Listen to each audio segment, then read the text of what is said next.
지금 다운로드 받으세요. Welcome back, guys, to the SSL Season 2 of 2016. We're in the midst of the challenge matches here for Group C.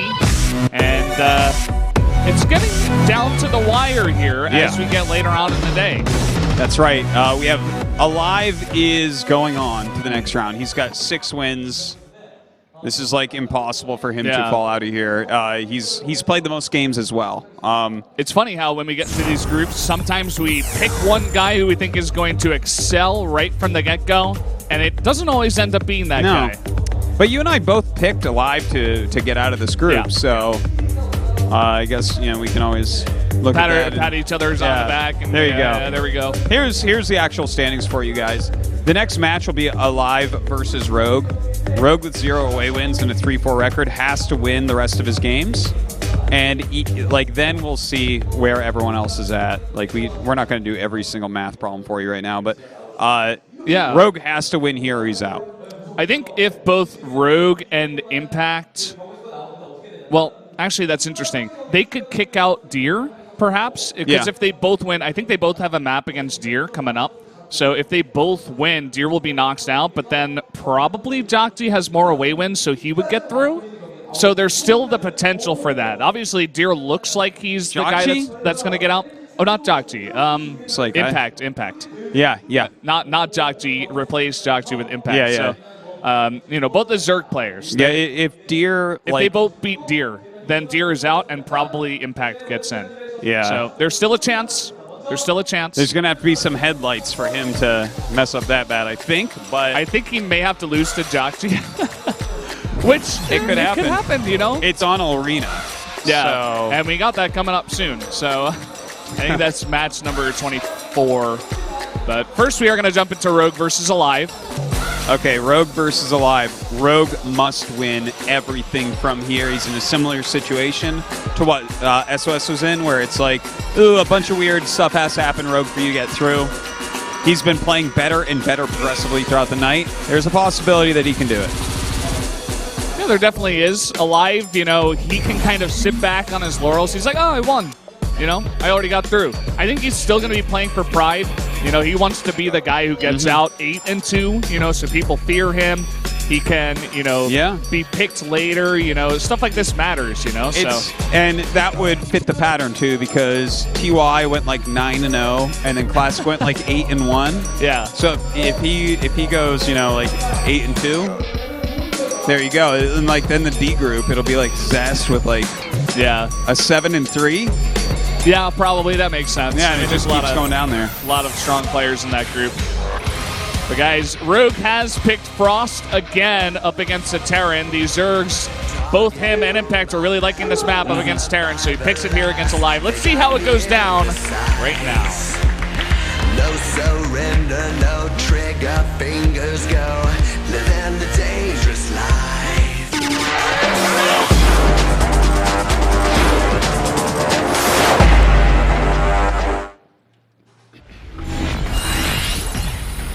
Here we are on Frost, and up in the top right in the red, it is Rogue from the generic Green Wings. Had a slow start, but he's coming back. Certainly. Too bad he started so slow as well. Yep. This game's been good. Down the bottom right, it is aLive, the Terran player from Afrika Freaks. The Afrika Freaks. We were talking a little bit about that name earlier on, and I feel like that's kind of part of Afrika's goal. They want to become global, and they're really focused on the global. It's very obvious also even in the production you guys have going over there at Afrika that they're really focused on the global side of things. So I feel like they mirrored their team name off of that too, where it's like it's a sports name, right? It's like the exactly. The LA Lakers, right? Or the city name and team name, right? Which do you prefer? Because it's the Lakers, the Celtics, the Patriots, the Bruins. I'm from that area. That's all I know. But in esports, a lot of times the team is the Team Liquid. Nope, it's Team Liquid. They just have a straight up name. I guess you could call it the Evil Geniuses, but it's not really that. It's Evil Geniuses. It's CJ Entis. It's Samsung. It's SKT. The Dignitas. Yeah. The Envious. Nope. Doesn't work. Yeah. Only the Afrika Freaks works. Isn't that interesting? I never really thought about this before today. Do you have a preference? Do you think one is better? Well, I would definitely side with the traditional side, something that's been used for the longest time. I'm kind of, more in touch with that. I was a big sports fan, I still am, and but at the same what time. Sport?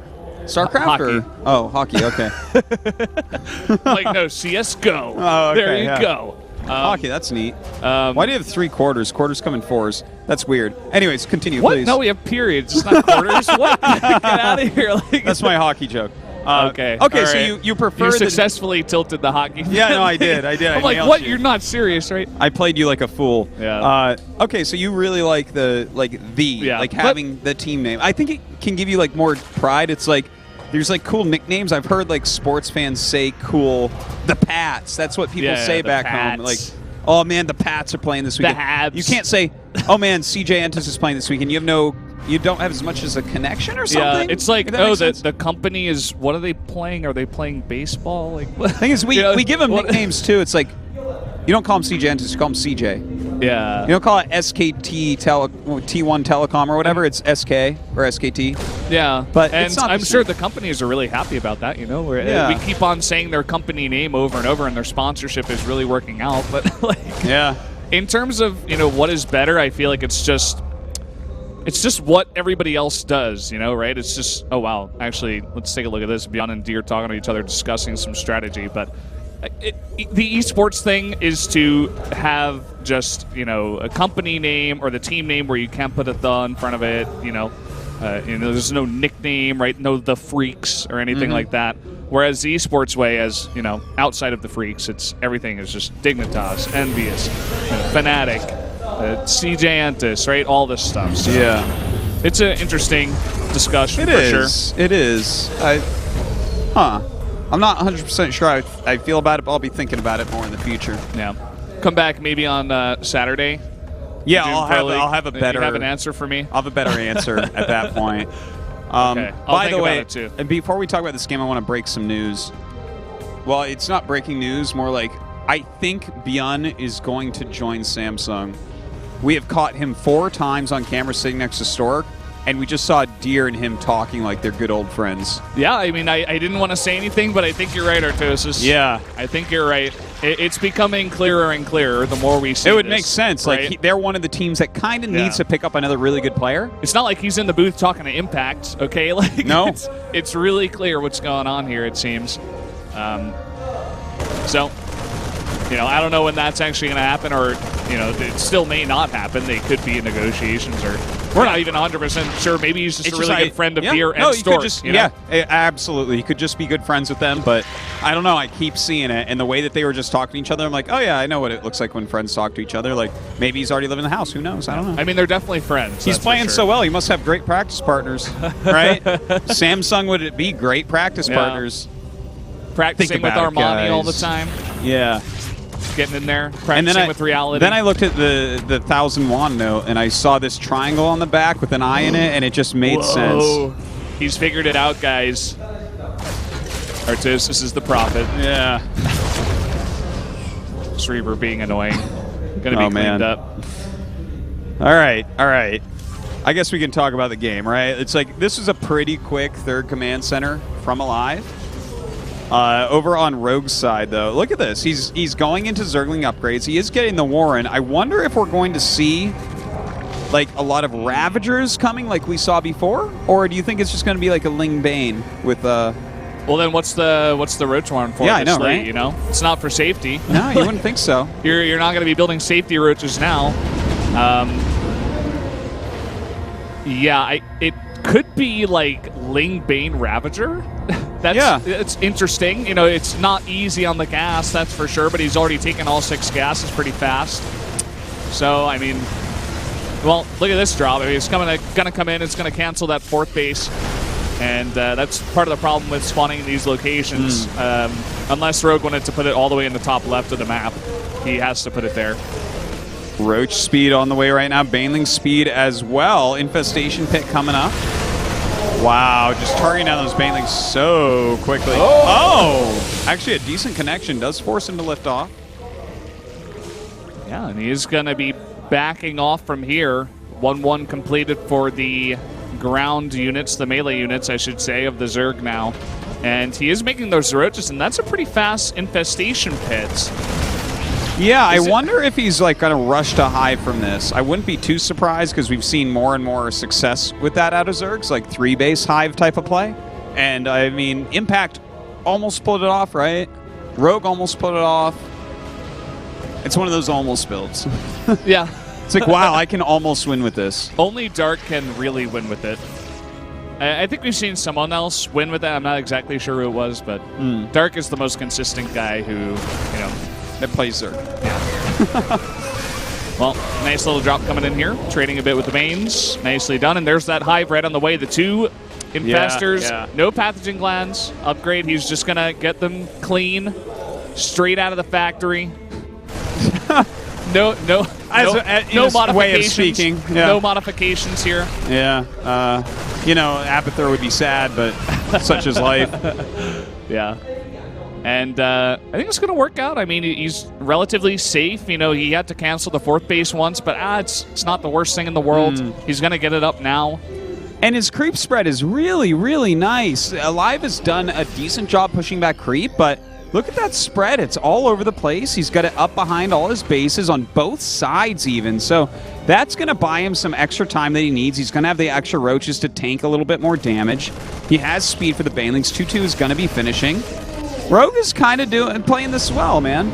Yeah, I really like the way he's playing with it. I would have liked to see aLive get a little bit more aggressive earlier on. Just try to put on some kind of pressure outside just dropping a couple of times. And that's where Beyond differs a bit from aLive. You know, he'll get onto that creep over and over and over and over and clear it back so that he can have an easy path to that 4th and try to cancel that over and over. Yeah. You know, whereas aLive is just like, oh, I'll poke in, but I'm mainly just focusing on getting a million units as fast as possible, and eventually I'm just going to try to beat you with my macro. To cancel this 4th, he's going to have to do a full attack. And, like, that's a situation where he can win, he can lose. You know, there's a lot of different things that can happen there. Whereas the way that you're talking about that Bjorn has been doing it is like, no, he just snipes that and gets out. Oh, and look at this. He hasn't cleared up any of the creep, and the banelings are rolling through, and it takes up so much of that bio. Sick baneling connections right there. The Ultra's Cavern on the way as well.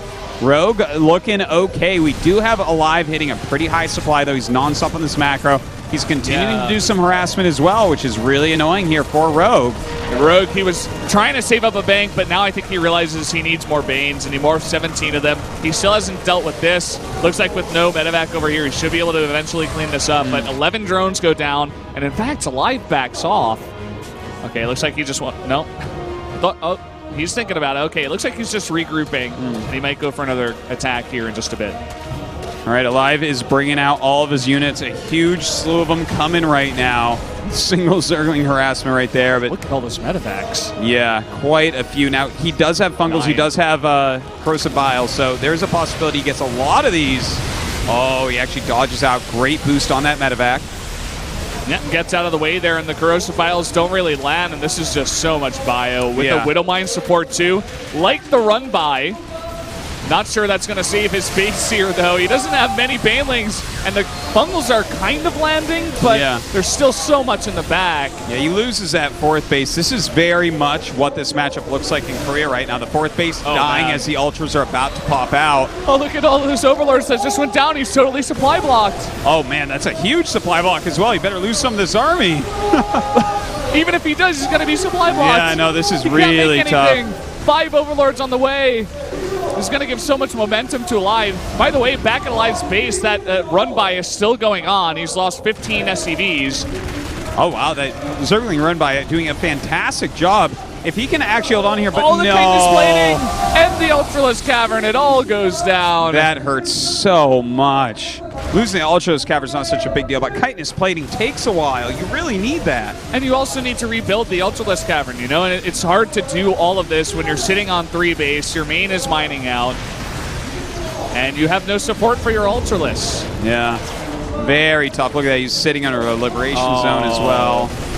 Oh, man. aLive doing a great job later into this game. Early on, it felt like Rogue was doing everything he needed to be able to take this victory, but aLive too strong. Keep in mind that aLive never took a 4th base.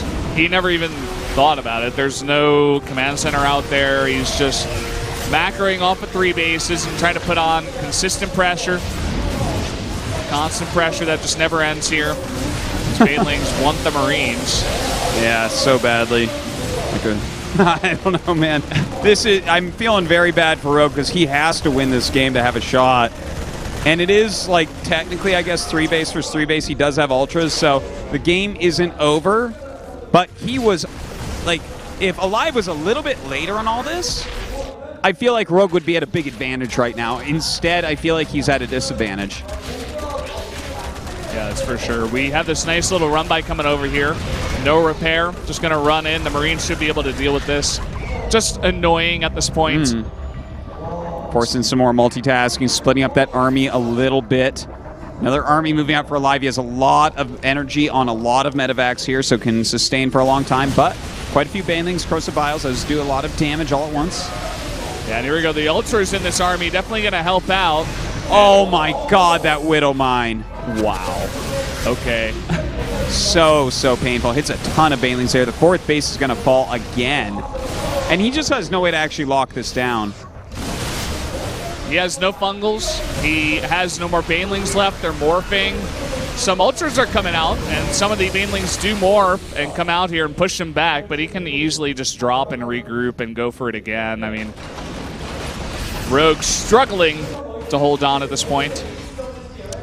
Yeah, this is really difficult. He's making some more Infestors. He's getting some Lings out. Maybe some of this Ling counter harassment damage can occur, but you know, the one thing to really keep in mind is aLive has not taken a 4th base. He's been unable to so far in this game. He's really focusing on just making units and attacking. His bank is really low.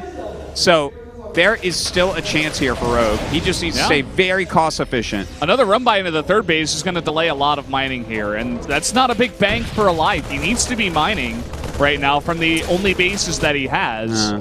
He's floating right now his main command center down to the 4th base area. So that might end up being an area that Rogue needs to attack into, or at least hitting somewhere hard. Dude, these medevacs are just playing him. Yeah. I mean, this is... Terrans essentially have free reign nowadays, now that Muta's kind of fallen out, you know. You have to rely on fungals or just, you know, aggression to keep the Terran back. Yeah. So... I don't know if that's going to work. Oh, man. This is the other option for the Zerg in these positions. Not a great one either. Okay, the Ling's now going to help him to try to trap some of these units here. Trying to kite here. He's elongated his army so the Banelings will not be effective. Another drop coming in, and there's nothing back here for Rogue. He has to bring back his entire army to deal with this one drop. You know, I guess it's okay because he doesn't have a 4th base it needs to be defending right now. Obviously, that's not like a good thing, but yeah, the 4th base is up for aLive. His supply is really getting out of there. Oh my god! Like, come on, 4 hit points. Yeah, 4 is the new 1 as far as today goes. Well, now it's dead. Yay! Cheer from the crowd as the medevac goes down. Finally, that was an finally annoying killed area. it. Look at that 1 Ultra babysitting that hatchery. I like that. Yeah, dude. I remember we had a game, it was like cross spawns, I think it was Ragnarok versus, may have even been aLive, or like even Innovation or something. He was sniping bases with 2 or 3 Ultralists. They were cross spawns, so it actually got to that point. It was a fun game. He just killed his own Infestor. Oops. At least I'm pretty sure he did. Maybe my mind is just... It's already fried, it's gone, I'm making stuff up, I'm hallucinating. I'm not even sure where I am right now. That's how it happens. Well, I wonder what's in that Overlord. I think it's Roaches, man. No, you're wrong. I think there's Queens in there. I think he's going to do a Queen draw. Hopefully. Hey, that 1 Ultralist is doing a good job babysitting. It's really good against only Marines. Yeah. It's got a lot of armor. It certainly does. Watch, he's going to pick up now and land on the high ground. Yeah. Are you going to do this all day aLive? He's going to have to send a 2nd Ultra. That's what he needs. Oh, man. And Rogue, you know, he's really struggling. You can tell that he's trying to piece something together. You know, trying to get out as many Ultras as possible. That's like the 1 unit he wants at this point. Yeah, if he can get enough Ultras, there's a possibility that he crushes the army of his opponent here. And that would be like the way to do it. Yeah, and it seems like aLive is responding to the Ultras with Widow Mines and Liberators, which isn't bad. Oh, does get that Liberator, so that's a really big deal. The 2 Marines continue to drop. I can't believe that this is a thing that's happening. He can pick that up and land it on the high ground. Yeah, he should just go drop that again. Now he's going to try for the other high ground. 4 more Infestors on the way. He's getting a pretty decent count. That's going to be like 7?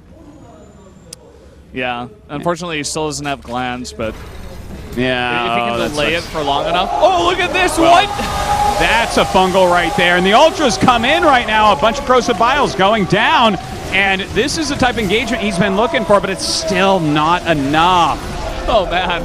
That was about as good as it was going to get, you know? He's so far behind, but he almost took a fight there against aLive. You got to hand it to him. At least he's fighting. Yeah, it's a rough one here for Rogue. This loss is going to eliminate him from SSL for the season. Still going to give it a try here. He has that new base up. Can he hold on against this army? That hero 4th base Ultra not going to help out. Not enough energy on these Infestors. They're about to have it. He goes for the Infested Terrans. Not going to be enough. No, it is not. And this is really the death throes of Rogue right now. Trying to hold on. His 1 base that's mining is over to the left. And that's going to be taken out. Look at that. Immediately aLive picks up a medevac worth and sends it over. Yeah, GG, there you go, aLive, taking his 7th win of the night and is the big winner so far, whereas Rogue going to go down to 3 and 5. Okay, so that was actually an away map for aLive as well. Very important to mention. Well, I guess it's not at all. At this point, he's out, just based on his wins. But yeah, Rogue is out as well. Without the away wins, I'm almost completely sure that he's out. I'm like 95% sure. I don't think that Impact and Deer can lose enough games. That's the thing, you know. Because Deer and Impact still have a game against each other, so one of them is going to win one of them. And yeah, and that'll be 4 wins. They'll put one of them at 4 wins. Maybe it is possible. You know, I actually by like that much. It's really hard, and I think it's going to require both of them losing to Jockji. But hey, well, I don't believe in the Tooth Fairy anymore. Do you? No, it's been a while. Actually, after the other night with SOS coming so close to making it in with all those crazy things that had to happen. I want to believe. You know, I want to believe, but I feel. Have you ever seen that movie, The Santa Claus, with Tim Allen? Yeah. A while, like I don't remember. Where most like of people it, just but like have to believe in Santa or something like that. Like Yeah. he doesn't believe and he becomes Santa. I don't want to give you a spoiler. No, but, no, like, I remember something about the like plot, we want to but- believe or like you know there's a little bit of kid in all of us or something. Yeah.